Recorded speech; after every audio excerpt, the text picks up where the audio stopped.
First step, okay, the first step on the South Village area is to take a look at the space that we're talking about here. Let me see if I can get this to move forward. There we go. So the highlighted area is the South Village area. This is about 160 acres. And you can see there, this is where Sycamore Street is. This is Zionsville Road, which turns into Main Street when it gets into the village. This is the area that we're seeking to have a planned unit development for. And now a planned unit development speaks to the land use of this area. And just to orient you further, this is the Taylor Oil property. This is the Group 1001 building. This is Creekside Corporate Park right in here. That's Ray Hall Letterman. That's DK Pierce. So you kind of get the sense of the area that we're talking about and the scope of it. And as we talk about 160 acres, it's important to remember that we are looking to preserve 40% of this. So 60 acres of this will be set aside for preservation. And as we go to the next slide here, you can take a look at the reason why we think it's important to pull this into one planned unit development. Right now, there are several competing planned unit developments and economic development areas. The first is the Gateway area. And you may recall that in 2020, we started to look at the Gateway area. The Cove, if you've been around Zionsville a long time, you might remember that there used to be a trailer park there. I mean, the trailer park is long gone. It's just sort of grown over with weeds now. This area right here is where the Citgo gas station used to be. And just south of that, there was a car wash that was in that area. And I think it's safe to say that this area has never reached its best and highest use.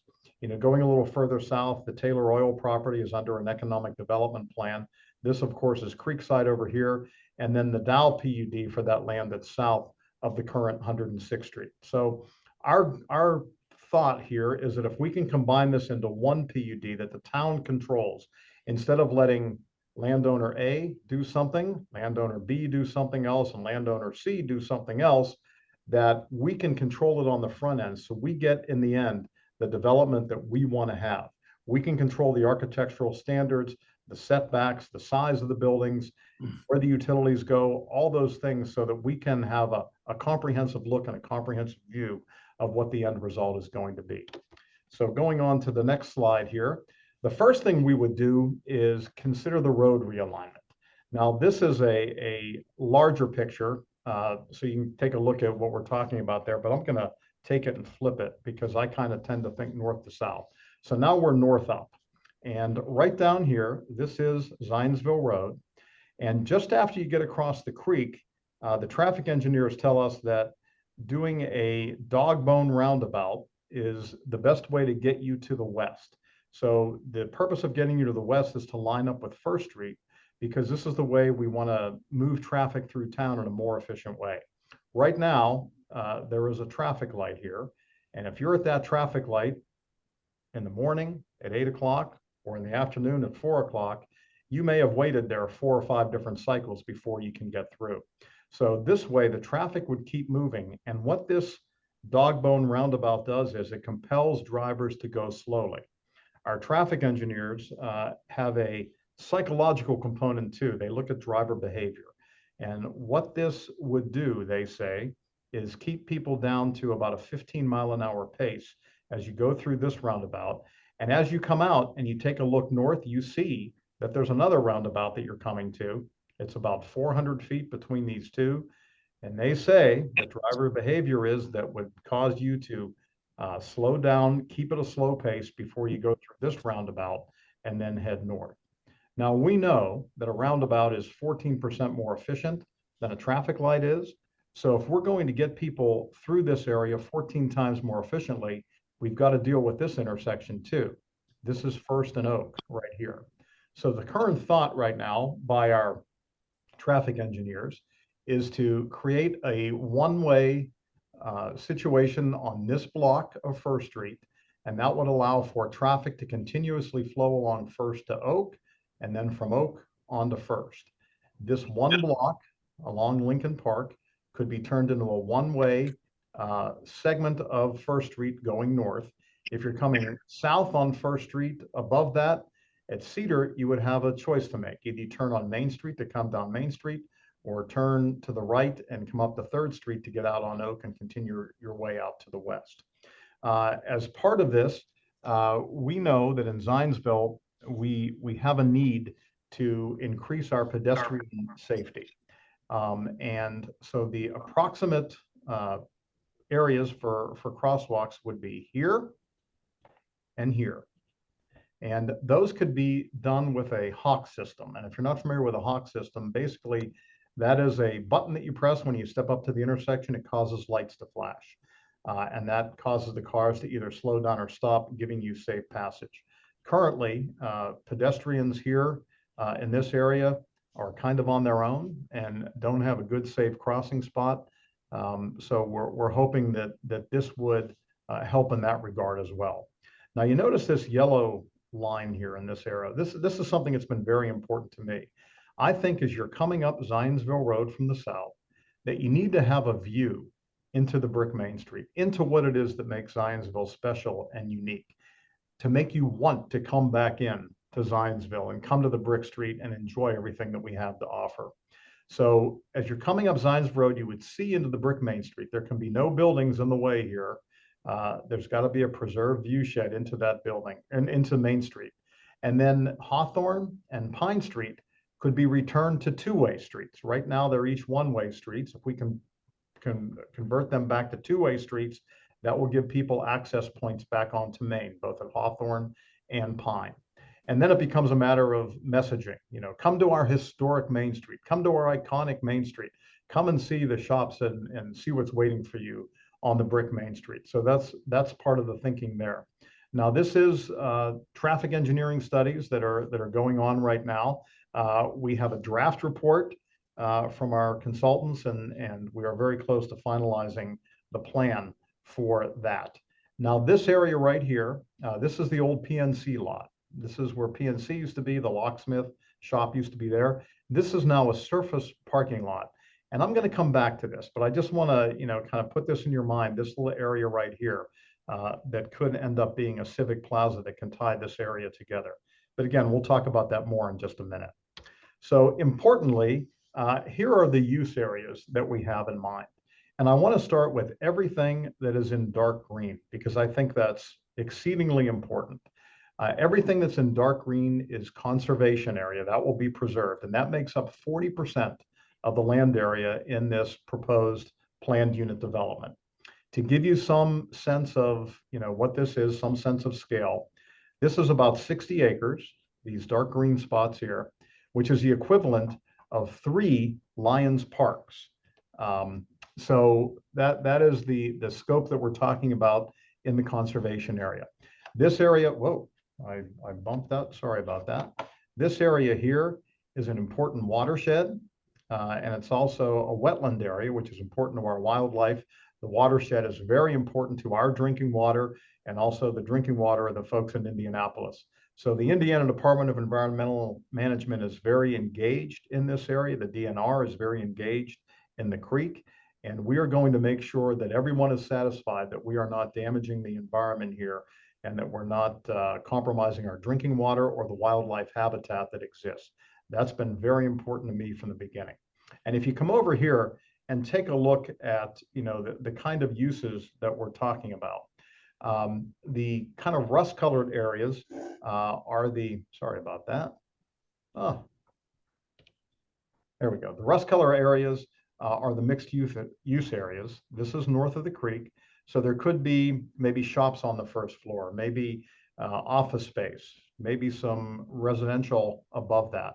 But you'll notice here north of Sycamore Street, with the lines, the vertical lines going through it, there would be no multifamily housing permitted in those buildings, although there would be some possibility of mixed use in other ways. So we could have office space there, we could have shops there, we could have restaurants there.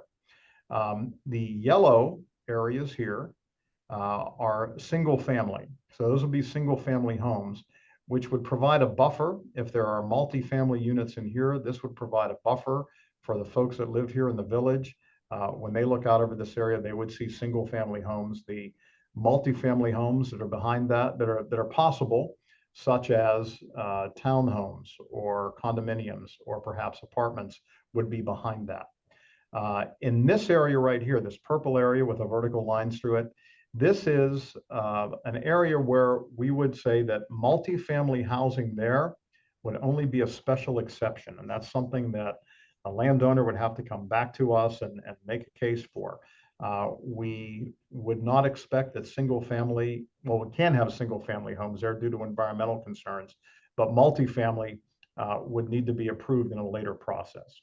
So this area here, this color, is an office park area to match what is already existing here at Creekside Corporate Park and the Group 1001 building that's right here. All right, so this is the heights, and everybody wants to talk about the heights. So generally speaking, the darker the blue, the lower the building. And we have been talking about this in terms of stories, and I think that's been confusing to people. So we are now referring to it in terms of feet.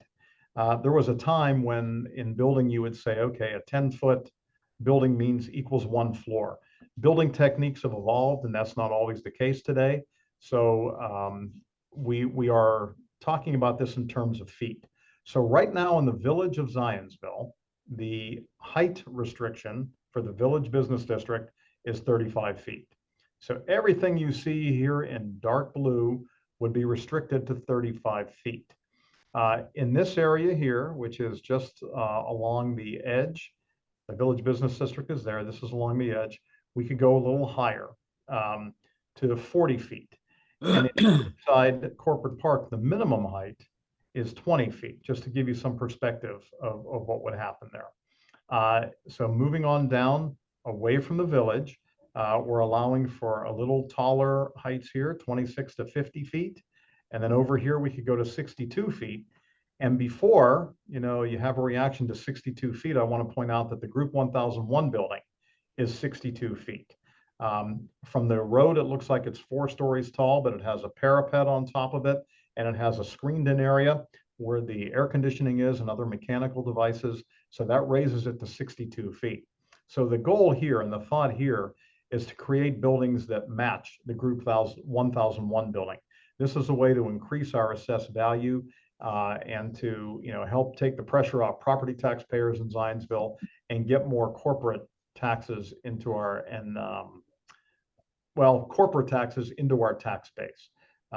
Right now, our tax base is heavily weighted toward property tax receipts, and we all have paid our property tax bill in the last couple of weeks, so that can be a little bit difficult to swallow what you need to swallow to pay that check and to write that check to the county. So I want to point out this too. This is the area right along the road, right along Zionsville Road, that we would like to have a 35-foot maximum for any building that's right along the road. And that way, as you're entering the village, that's what you will see. You will see 35 feet tall. Behind it, we are allowing for some larger heights, but the view will be restricted by the 35-foot buildings that are here in this yellow. So from the road, you wouldn't see the taller buildings behind you. And they would have to be set back from the right-of-way a minimum of 50 feet, which gets them kind of off on their own, kind of in an area all their own.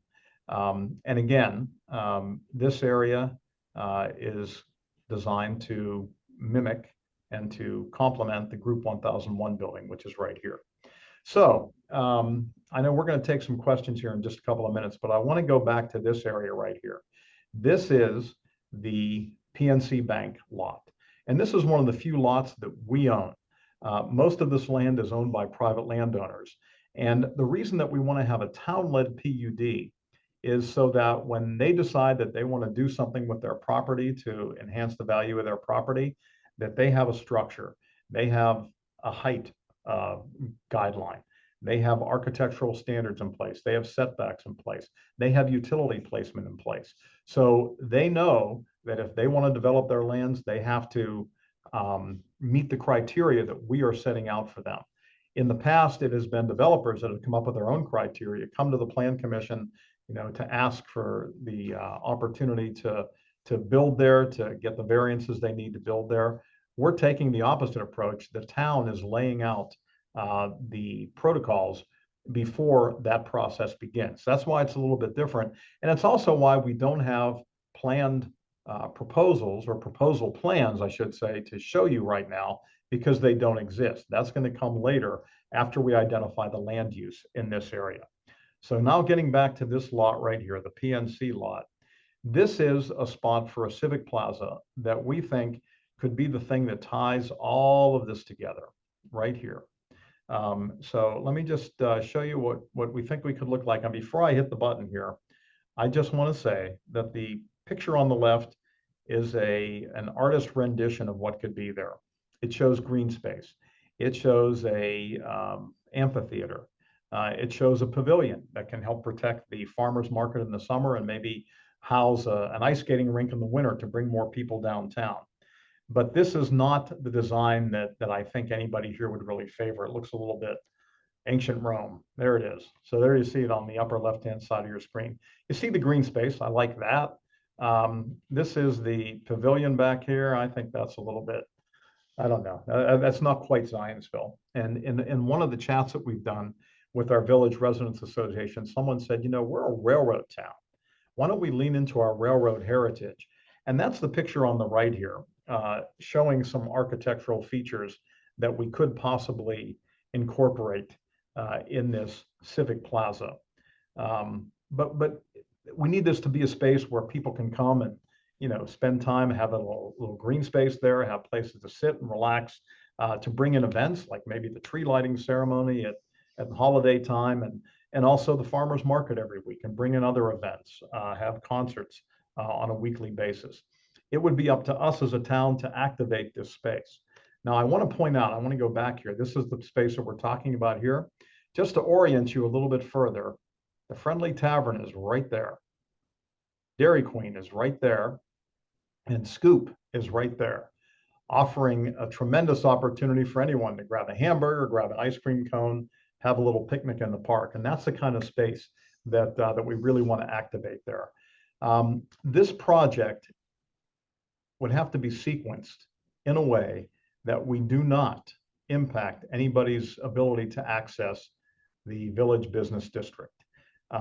I believe that this is the way that we protect the Village Business District for decades to come, putting more people in this area, putting more people in proximity to come and enjoy what we have on the brick street. We're not going to kill it on the way to saving it. So this is something that's going to be done very deliberately over a long period of time to make sure that access is never restricted. A couple of years ago, there was a project here by the county, I guess here, to replace the bridge. And this road was closed down for a couple of months. That made things very difficult on the Village Business District. Zionsville Road was closed down for a time a few years ago. That made things very difficult on the Village Business District. We get it. We don't want that to happen again. So we want to make sure that things are done in a way that are really going to protect and preserve and help the Village Business District. We don't want to put anybody in a difficult situation. So again, there's the Civic Plaza. There's what we think could tie the whole thing together. And this is more likely to be the look of the Civic Plaza. So with that in mind, I guess you can raise your hand if you have any questions that you'd like to ask. I would love to, answer as best we can.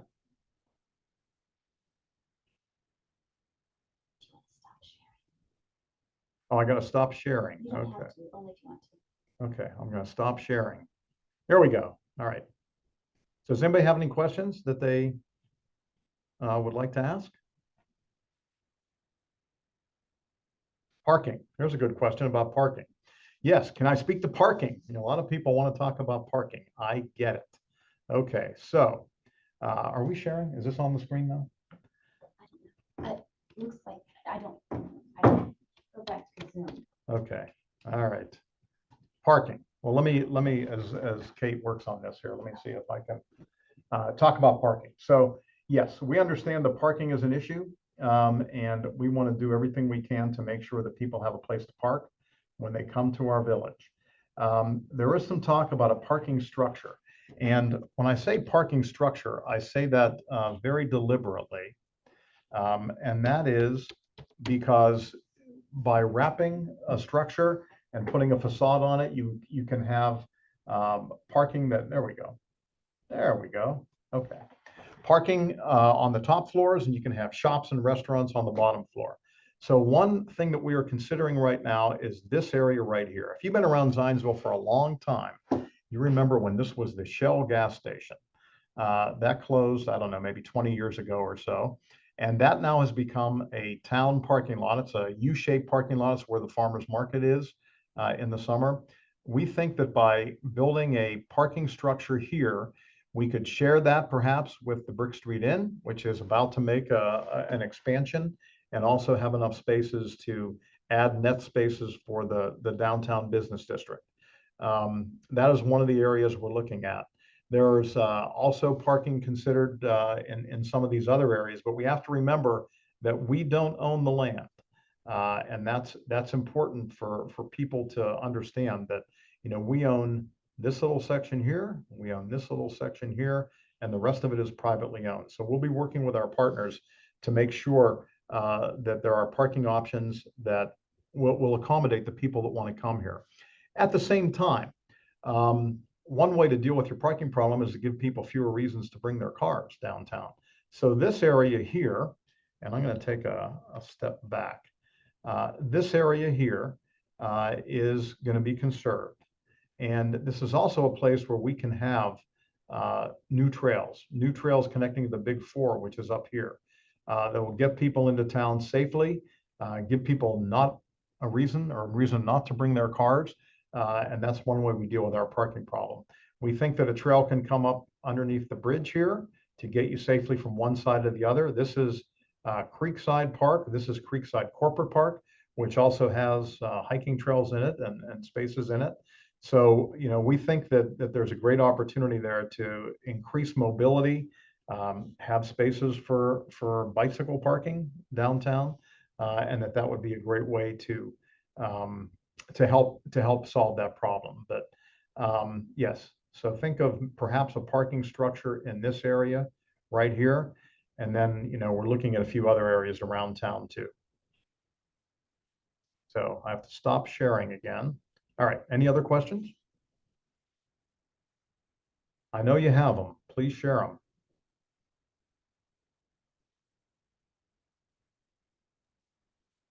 John, can you speak to the property owners? You've said a couple times it's privately held. Are the landowners, have they been supportive of this concept? What does that look like? Well, you know, I wouldn't speak for anybody else. I'll only speak for myself, but I can tell you about the conversations that I've had. I think landowners are generally on board, because what we're going to do is we're going to give them a structure that will allow them to bring forth projects that are going to be approved. And, you know, it gives them the surety that they can move forward with their plans. We had a situation a couple of years ago, and, you know, I don't like to say its name because, you know, people have a reaction, but Sycamore Flats, when Sycamore Flats was being proposed, they went through a number of different proposals and were ultimately shut down, all the while spending money to come forward with those proposals. What we're trying to do, instead of the traditional ABC process, we're trying to do CBA and put the town on the front end to give a structure and give a protocol that these landowners can operate in, so that they can move forward with their projects, and that we can have, in the end, the project that's going to best benefit Zionsville. So yeah, I think landowners are generally on board with that process. And I think it's it's kind of a win-win for everybody. And in the end, Zionsville gets what we want. We're in control of what the outcome is going to be.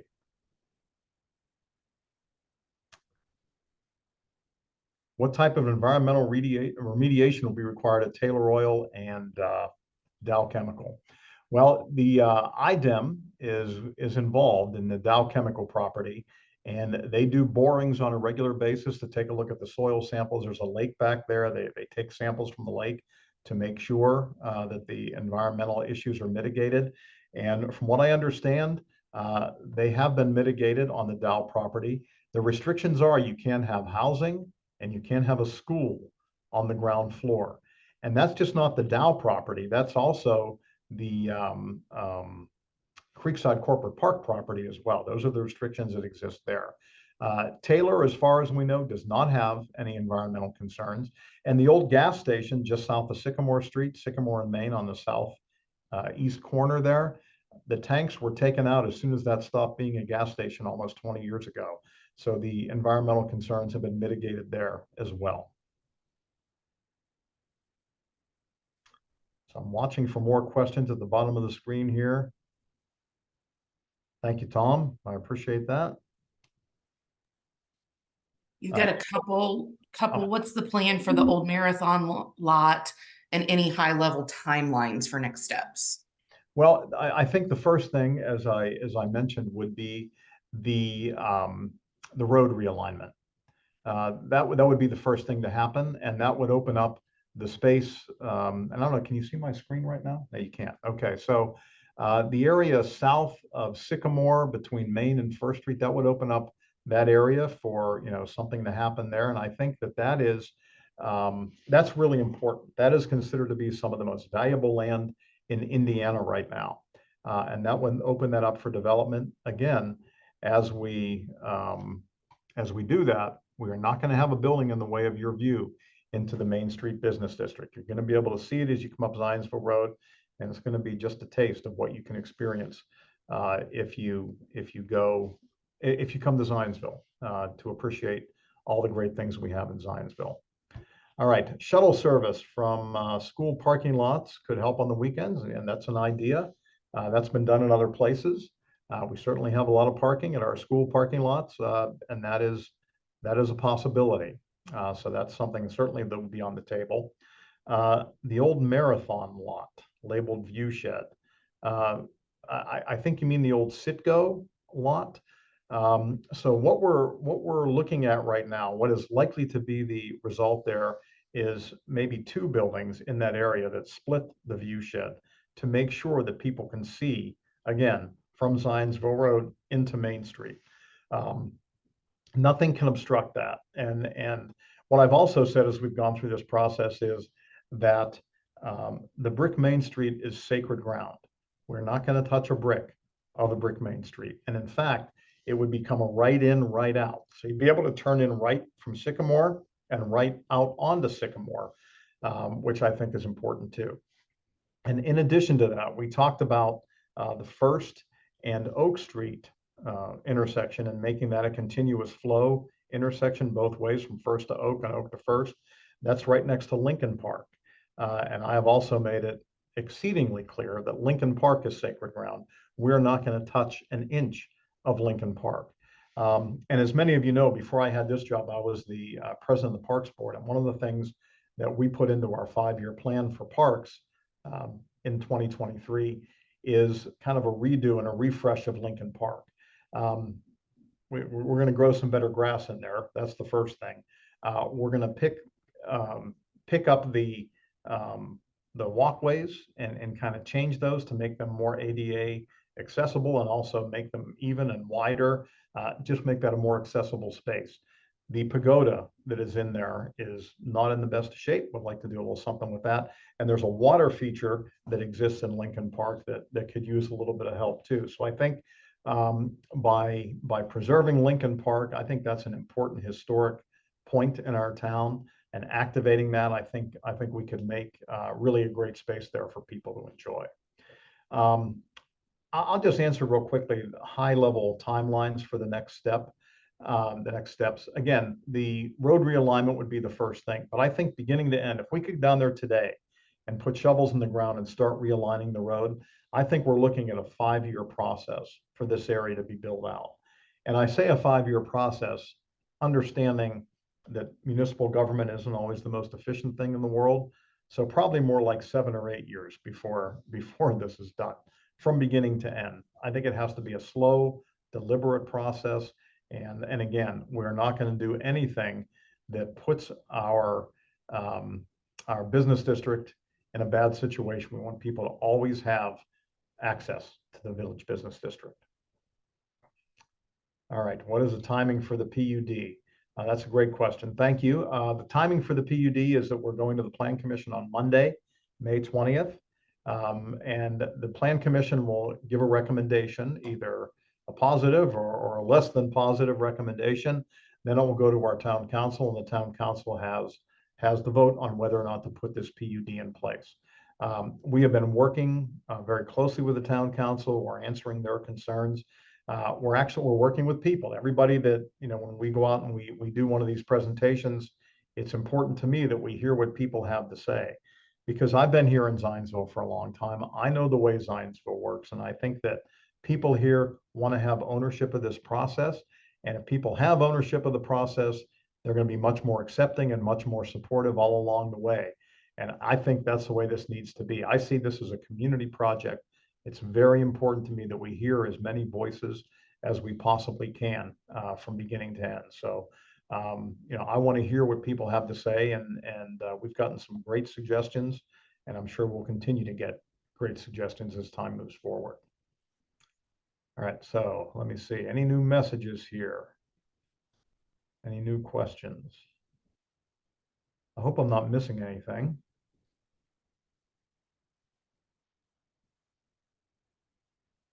If anybody has anything else, say, whoops, I just did something that I shouldn't have done, probably. Am I sharing my screen right now? No, I don't think so. I don't think I am. Okay. Just go back to Zoom. Go back to Zoom. Okay. Ah, there we are. Okay. All right. Any other questions that anybody has? You want to raise your hand or type them on the screen here? I'll throw in the last question then, John. Okay. So All right. for people who you've not missed any, so you've covered Okay. all of those. Because this is going to the Plan Commission, and then, you hope for a favorable recommendation to town council from there. How can people get involved with this process? Is it helpful for them to write Plan Commission, town council members? How do you need people to get engaged past this point? Thank you for asking. And we have a screen here that we're going to try to find and put up that will help. That's a great question. Thank you for asking it down here. Okay. One more. There it is. So if you want to take action, there's a QR code here that you can scan. We certainly, appreciate good positive conversation with your friends and neighbors. And if you want to reach out to your town council member or your plan commission member, this is a way to do it. This will give you all the information you need, and also some sample letter templates that can be used in that process. So again, thank you so much for taking part in this today, for listening. I hope that we can get together and we can do a project that's really going to be significant and meaningful for Zionsville for generations to come. It starts here. This is where we plant our flag. This is our generation's gift to Zionsville for future generations, for our kids and our grandkids to enjoy the town as much then as we do now. So thank you very much. Thank you for taking part. I really do appreciate it. And, I'm always accessible and available. If you have any other questions or comments, please bring them to me. I'll be happy to hear from you. So thank you. Thanks, everyone.